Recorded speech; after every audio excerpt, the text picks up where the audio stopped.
Oke, Assalamualaikum warahmatullahi wabarakatuh. Salam sejahtera buat kita semua. Pertama-tama marilah kita panjatkan puji dan syukur kehadirat Allah SWT karena berkat rahmatnya kita diberi nikmat kesehatan, kesempatan, nikmat rezeki sehingga bisa hadir di kesempatan pada hari ini. Salawat dan salam kita lupa kita sampaikan kepada junjungan kita Nabi besar Muhammad Sallallahu Alaihi Wasallam. Baik, selamat sore teman-teman semua yang berbahagia. Pada kesempatan hari ini topik kita bersama HITC Hendra IT Training Center adalah bagaimana langkah pendirian suatu badan usaha yang bergerak dalam bidang marketplace ya. Saya hari ini kan hadir ya, lebih kurang 2 jam ke depan. Terhormat teman-teman semua, Pak Hendro dan rekan-rekan semua yang mungkin nanti sekarang hadir. Baik, kita mulai saja bahwa pada topik kita ini marketplace ya, jadi sesuatu hal yang sebenarnya bukanlah sesuatu hal yang baru. Mungkin kita sering berhadapan bahwa secara tidak langsung di dalam praktek ketika misalnya kita mungkin memerlukan memesan produk, barang-barang sekarang bisa melalui online ya, bisa melalui kita sebutlah ya sebuah media online ya dengan inisial S dengan warna oranye juga warna hijau ya dengan inisial awal T mungkin sudah sama kita kenal dan bagaimanakah langkah-langkah pendirian sebenarnya seperti itu dan bagaimana kaitan nanti dengan lebih tepatnya di dalam praktek ketika pendirian bidang usaha berkaitan dengan marketplace tadi.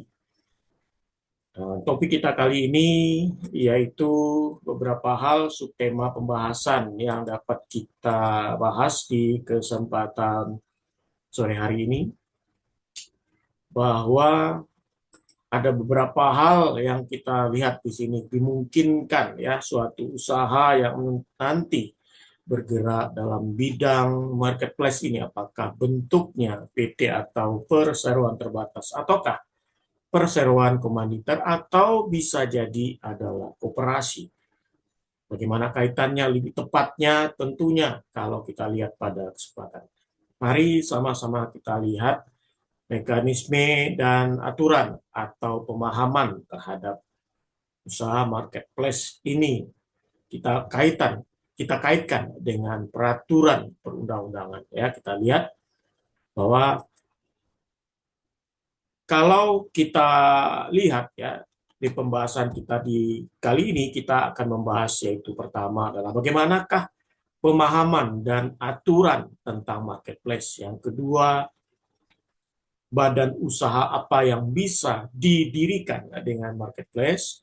Yang ketiga, pendirian PT yang bergerak dalam bidang usaha marketplace. Pendirian CV atau perseroan komanditer yang mungkin bisa jadi bergerak dalam bidang usaha marketplace, pendirian koperasi yang bergerak dalam bidang usaha marketplace. Dan bagaimanakah bentuk akta terhadap pendirian, baik itu PT, CV, dan koperasi yang berkaitan dengan marketplace ini.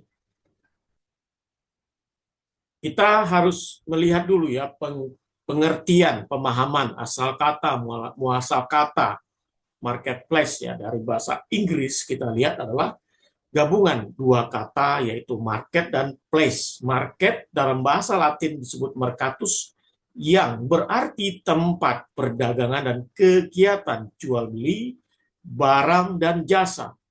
Market. Kemudian place berasal dari kata bahasa Latin platea yang berarti adalah area atau ruang tertentu. Dan dalam bahasa Inggris disebut juga tadi yang dikatakan adalah dua kata yang disebut dengan market dan place. Secara harfiah marketplace berarti tempat pasar yaitu ruang atau fisik atau digital di mana pembeli dan penjual bertemu untuk melakukan transaksi perdagangan. Menurut Kamus Bahasa Inggris Indonesia karya Hasan Sadeli, marketplace diterjemahkan sebagai pasar atau tempat pasar. yaitu mengacu kepada arti tradisional sebagai tempat fisik di mana orang-orang terkumpul atau berkumpul untuk membeli dan menjual barang. Marketplace sering digunakan dalam menggambarkan platform digital yang menghubungkan pembeli dan penjual secara online. Dalam kamus ini diberikan jaminan literasi, yaitu marketplace sebagai konsep digital mungkin tidak dijelaskan secara spesifik. Intinya, makna dasar dari marketplace ini adalah mengacu kepada ruang perdagangan. Jadi, marketplace ini adalah platform digital atau pasar daring atau online yang digunakan untuk mempertemukan penjual dan pembeli guna melakukan transaksi barang atau jasa. Penyelenggara biasanya bertindak sebagai perantara atau penyedia tempat tanpa memiliki produk atau jasa yang diperjualbelikan. Jadi marketplace ini adalah lebih dikenal, lebih akrab di kalangan kita pada saat kesempatan ini adalah platform berbasis website maupun aplikasi. Contoh sederhana sudah kita sebutkan, boleh kita sebutkan namanya, itu Tokopedia, Shopee, Bukalapak, Lazada, atau dalam bentuk besar kita lihat dalam bentuk business to customer, B2C, atau customer to consumer, C2C, atau kombinasi keduanya. Ya, business to consumer, consumer to consumer. Jadi bisnisnya dengan konsumen atau dengan pelanggan, dan konsumen pelanggan dengan pelanggan. Apa yang menjadi dasar hukum pemberlakuan marketplace saat ini? Jika kita lihat di dalam aturan undang-undang, maka kita tidak bisa dilepaskan dari Undang-Undang ITA, yaitu Undang-Undang Nomor 11 Tahun 2008, atau Undang-Undang tentang Informasi dan Transaksi Elektronik. Yang kedua dasar hukumnya adalah Peraturan Pemerintah Nomor 71 Tahun 2019, yaitu tentang penyelenggaraan sistem dan transaksi elektronik atau disingkat dengan PPPSTE.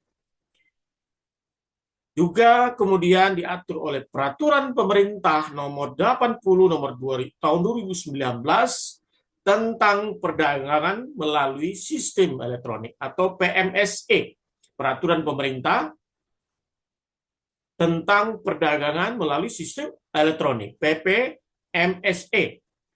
Kemudian juga diatur oleh Peraturan Menteri Perdagangan Nomor 50 Tahun 2020 tentang ketentuan perizinan berusaha, periklanan, pembinaan, pengawasan pelaku usaha perdagangan melalui sistem elektronik. Dan kemudian oleh Undang-Undang Nomor 8 tahun 1999 tentang perlindungan konsumen. Kemudian juga Undang-Undang Nomor 7 tahun 2014 tentang perdagangan. Kemudian juga oleh OJK diatur, yaitu tentang, dalam kaitan ini adalah bahwa disebutkan dalam peraturan OJK nomor 77-POJK-01-2016 tentang layanan pinjam-meminjam uang berbasis teknologi dan informasi P2P lending. Dan oleh Bank Indonesia diatur dalam Peraturan Bank Indonesia nomor 18/40/PBI/2016. Ya, mengenai layanan pembayaran atau dompet elektronik yang mana harus mendapat izin dari Bank Indonesia. Apa kata Undang-Undang Nomor 11 Tahun 2008 tentang ITA ini? Di pasal 1 ayat 2 menjelaskan tentang definisi transaksi elektronik, yaitu sebagai aktivitas hukum menggunakan komputer, jaringan komputer, atau media elektronik lainnya. Pasal 9 dikatakan bahwa mengatur kewajiban pelaku usaha untuk memberikan informasi yang lengkap, benar, dan jujur terkait barang atau jasa yang ditawarkan. Lalu oleh peraturan pemerintah nomor 71 tahun 2019 tentang penyelenggaraan sistem dan transaksi elektronik, mengatur kewajiban penyelenggara sistem elektronik termasuk marketplace untuk menjamin keamanan, keandalan, dan privasi data pengguna. Ya, Perintah nomor 80 tahun 2019 tentang perdagangan melalui sistem elektronik atau PMSE, yaitu suatu regulasi yang mengatur aktivitas perdagangan yang dilakukan secara elektronik, termasuk di dalamnya yaitu marketplace, di mana dijamin perlindungan konsumen, keadilan, persaingan, dan kepatuhan hukum bagi pelaku usaha di sektor ini. Ya, itu kata PPMSE Peraturan Pemerintah 80 tahun 2019. Lalu oleh Peraturan Menteri Perdagangan 50 tahun 2020 tentang ketentuan perizinan, ya, berusaha, periklanan, pembinaan, pengawasan pelaku usaha perdagangan melalui sistem elektronik, diatur yaitu tentang marketplace yang wajib memiliki izin usaha berbasis elektronik berdasarkan OSS, ya. Lalu pasal 8 hingga pasal 10 dikatakan bahwa kewajiban marketplace adalah seperti menyediakan informasi barang atau jasa sesuai dan mematuhi aturan pajak dan juga menjamin perlindungan konsumen. Sedangkan melalui Undang-Undang Perlindungan Konsumen Nomor 8 Tahun 1999, marketplace dianggap atau disamakan sebagai pelaku usaha yang wajib memenuhi hak-hak konsumen seperti memberikan informasi yang benar dan melindungi konsumen dari potensi kerugian. Kemudian oleh Undang-Undang Nomor 7 Tahun 2014 tentang perdagangan di pasal 65 dan hingga pasal 66 mengatur tentang perdagangan berbasis elektronik sebagai salah satu bentuk perdagangan dalam negeri, sehingga dianggap marketplace termasuk ke dalam kategori ini. Undang-Undang Nomor 7 2014 sudah 10 tahun yang lalu. Kemudian oleh OJK, peraturan OJK dikatakan jika marketplace menyediakan layanan keuangan atau pembayaran digital seperti dompet elektronik, maka dia tunduk pada pengawasan OJK, yaitu POJK nomor 77 garing POJK.01/2016 tentang layanan pinjam-meminjam uang berbasis teknologi informasi. Kemudian oleh Peraturan Bank Indonesia tadi 18/40/PBI 2016 adalah peraturan yang sangat relevan dengan layanan pembayaran atau dompet elektronik atau dikenal dengan e-wallet dalam usaha marketplace.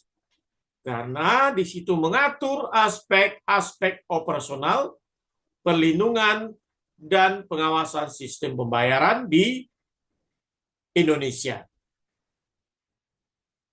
Lalu timbul pertanyaan, badan usaha apa yang dapat atau bisa didirikan dengan marketplace ini? Jadi sangat dimungkinkan ada 3 bentuk badan hukum dan badan usaha yang lebih tepat dalam rangka pendirian marketplace ini. Yang pertama adalah PT atau perseroan terbatas. Disarankan untuk mendirikan PT sebagai bentuk badan hukum yang tepat atau sah berdasarkan Undang-Undang 40 2007 terhadap usaha marketplace ini. Tentu kemudian jika PT dimungkinkan adanya penanaman modal asing atau PT PMA, yang mungkin marketplace itu adalah gabungan atau berasal dari investasi asing. Dikatakan bahwa jika marketplace memiliki investasi asing, harus mengikuti ketentuan investasi asing sesuai Undang-Undang Nomor 25 tahun 2007 tentang penanaman modal. Lalu, bisakah didirikan dalam bentuk badan usaha seperti CV? Maka marketplace ini juga sangat mungkin atau dimungkinkan didirikan dalam bentuk CV, di mana juga dikaitkan CV ini berfungsi sebagai perantara dalam transaksi perdagangan elektronik. Cuma pengelolaannya berada di tangan CV, yaitu pesero aktif dan pesero komanditer. Artinya kalau CV itu sifatnya adalah privat atau pribadi. Berbeda dengan PT, kita kenal adanya pemisahan harta kekayaan pendirinya dengan kekayaan PT. Lalu kemudian koperasi. Secara teoretis bisa dilakukan atau marketplace ini didirikan dengan bentuk koperasi, tetapi tidak umum dan terbatas dalam prakteknya. Karena koperasi ini lebih cocok untuk usaha yang mengutamakan kepentingan anggotanya atau berdasarkan anggota. Dan koperasi ini bukanlah usaha yang dalam hal ini skala besar atau mengandung profit besar. Sedangkan kita kenal koperasi ini adalah UMKM yang usahanya adalah menengah ke bawah atau mikro kecil. Di mana kalau marketplace ini relatif bisa jadi skala besar, modal besar dalam usaha pendirian bentuk marketplace ini. Ya, itu kemudian jadi dapat saja tidak ada larangan. Saya kira mudah-mudahan apa yang saya sampaikan ini bermanfaat dan menambah referensi kita. Demikian saya Hendra Idris, sampai jumpa di lain waktu. Assalamualaikum warahmatullahi wabarakatuh. Silakan kalau ingin